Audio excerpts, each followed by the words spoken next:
Good evening, guys.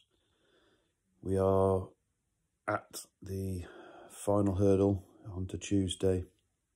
Event 1, final judgment day is upon us. And yeah, we're in a really good position with the outrights. Obviously, I did 13 to start with. I've got 1 in each section of the draw. So I can't really ask for more than that. I also put up, no, I didn't put him up sort of officially. But I sort of said this morning that Mitra Man was far too big in comparison to Aidan Sharaf. It was 18 to 1 this morning to qualify. And he obviously beat Sharaf and he beat Rod Lawler earlier.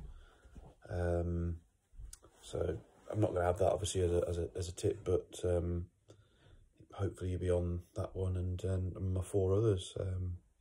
David Lilly, he was my shortest one. He's now got Ian Burns in the penultimate round.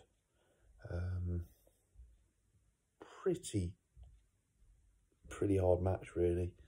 I think the winner's going to play Peter Lines, who's got a guy from near me in Derby called Lee Shanker. You'd fancy Peter there, but yeah, back to Lilly. It's a close game. I mean, I think the bookies have gone 8 to 11 on Burns, evens on Lilly, probably about right. Yeah, and Peter Lines beat Michael White earlier, which was one of my sort of tips from yesterday.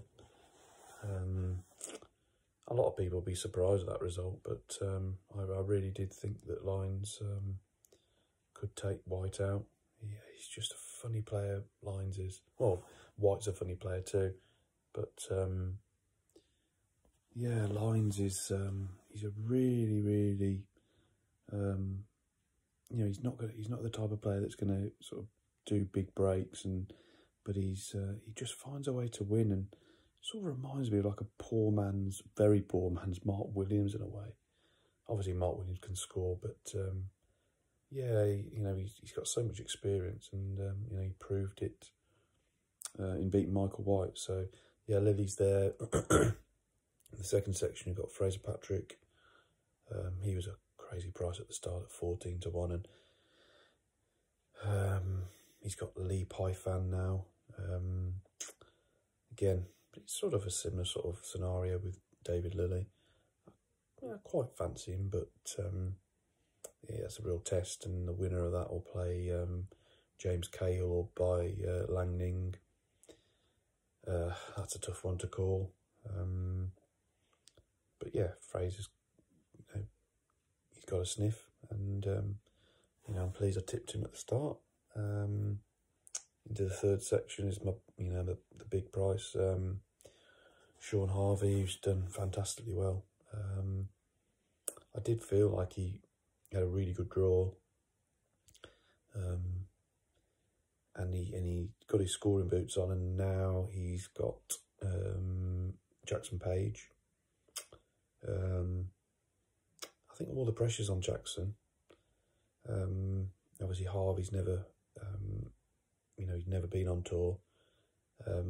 Whether that'll be in his favour, I don't know, but he's certainly scoring well, and I think Page is going to have to score well himself in this match. It's whether or not Harvey can keep himself together, hold himself together. Time will tell, but I mean, he's done me proud, really. I mean, I thought 150 to 1 was outrageous, and it was. It'd be fantastic if he could qualify. But yeah, well, I think all the pressure's on Page, and he can be quite a trappy sort of player, Page. He's not, he's quite unpredictable. And the bookies have overreacted. I think they've gone, they opened 7 to 2 on Harvey, which is crazy. I think he's 3s now. I'd have made him about a 2 to 1 shot here. So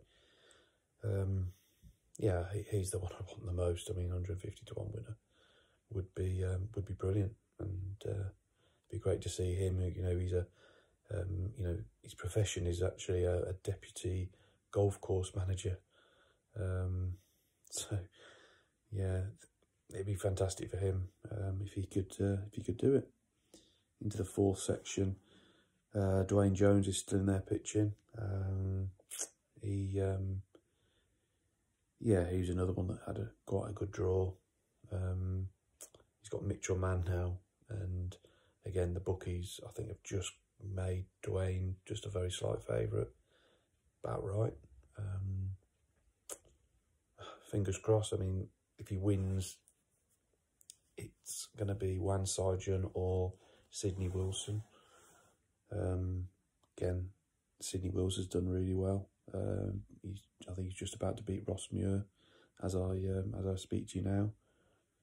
I wouldn't totally put it past this Sydney Wilson. He looks a really good player. I think he's been around a few years. Yeah, again, all the pressure's on the former pro there, Wan Sai-jun.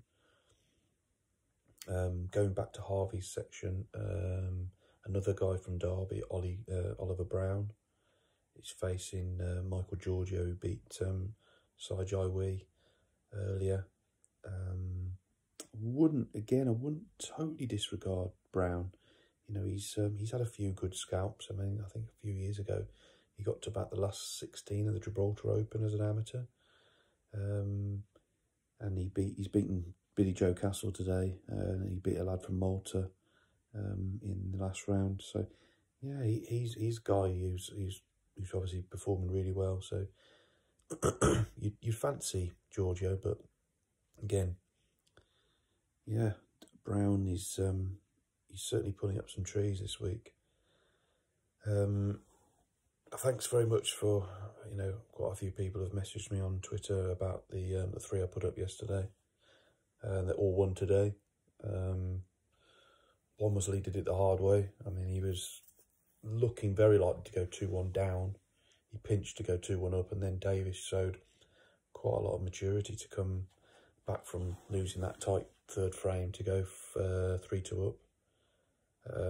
Womersley won the 6th frame fairly comfortably, and then the last frame was a bit of a nervy one. Obviously, not being able to watch it.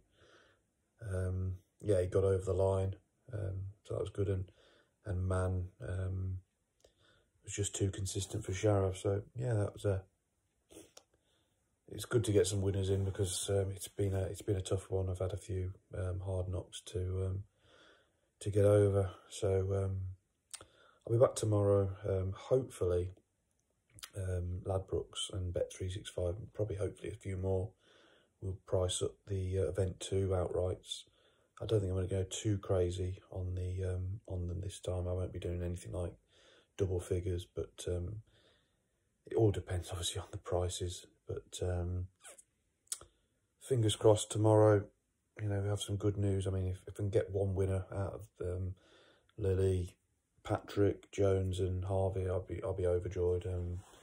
Any more than one, it'll be a Brucey bonus. So fingers crossed tomorrow, and I'll speak to you again soon. Thanks very much for watching and listening. Take care. Bye.